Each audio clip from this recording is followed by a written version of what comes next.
Brief review of the differentiation. If we are dealing with the algebraic function, firstly we check the power rule and then we find derivative of algebraic function. If functions are trigonometric function, then first we check the power rule, then derivative of trigonometric function, and then derivative of angle. If we are dealing with exponential functions, then power rule, then derivative of exponential function, and then derivative of exponent. If we are dealing with logarithmic functions, then first the power rule, then derivative of logarithmic function, and then derivative of quantity.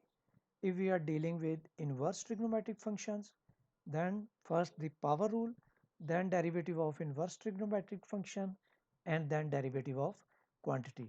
By quantity, we mean the number that is with the inverse trigonometric function. Here are the derivatives of inverse trigonometric functions.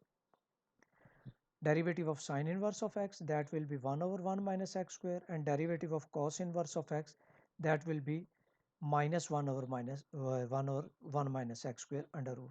Both are same, but the difference is with negative sign. If we have the tan inverse of x, that will be 1 over 1 plus x square, and cot inverse will be the same with negative sign. Secant inverse 1 over x under root x square minus 1, and cosecant inverse is negative sign of 1 over x under root x square minus 1. If the quantity is written in, suppose, the form of, you can say it is tan inverse of ax, then its derivative will be 1 over a x whole square, and then derivative of the quantity, and quantity is ax, and its derivative will be a. Now we deal few questions. Those are taken from exercise 7.6. Y sine inverse of x over 3. Here the quantity is x over 3.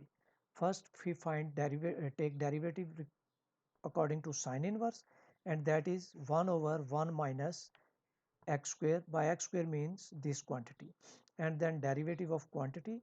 Quantity is x over 3, so the derivative of this quantity is 1 over 3. Then its simplification, LCM is 9, square root of 9 is 3, and then 3 over this.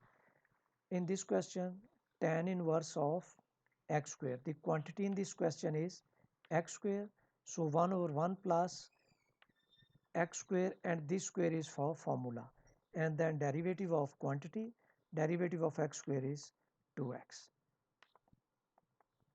In this question, this is not tan inverse, this is tan x whole inverse, so we apply the power rule. Minus 1 comes as it is, then tan x reduce power by 1, and then derivative of tan x, that will be secant square of x, and the next step will be derivative of angle, and angle here is x, so its derivative will be 1. Now the next question is y is equal to sine inverse of 1 over x. Again, sine inverse 1 over 1 minus quantity square, quantity is 1 over x, so 1 over x square, then we have to find derivative of 1 over x.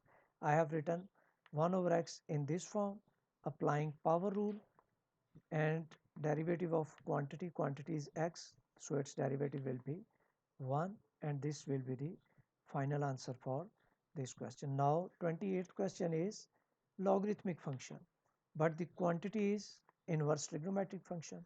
So for log 1 over quantity, and then we have to take derivative of quantity, and derivative of quantity will be derivative of cos inverse x, and the derivative of cos inverse x is minus 1 over 1 minus x square. यहाँ पे logarithmic function है, उसका derivative हमें पता है 1 over quantity है. Quantity यहाँ पे कॉस इनवर्स ऑफ एक्स था, उसको मैंने लिख लिया 1 ओवर क्वांटिटी, और फिर डेरिवेटिव ऑफ क्वांटिटी, तो कॉस इनवर्स का डेरिवेटिव जो है वो minus 1 over 1 minus x square आ गया, जो कि हम लोगों ने इसको वैल्यूएट कर लिया. In question 28, we are dealing with product of function. One is exponential function and other is inverse trigonometric function. So first function as it is, e raised to power x, and then derivative of secant inverse of x, this is derivative of secant inverse of x, plus secant inverse of x as it is, derivative of exponential function कैसे है जी, exponential function comes as it is, then derivative of exponent, तो x का derivative हमारे पास 1 आ गया.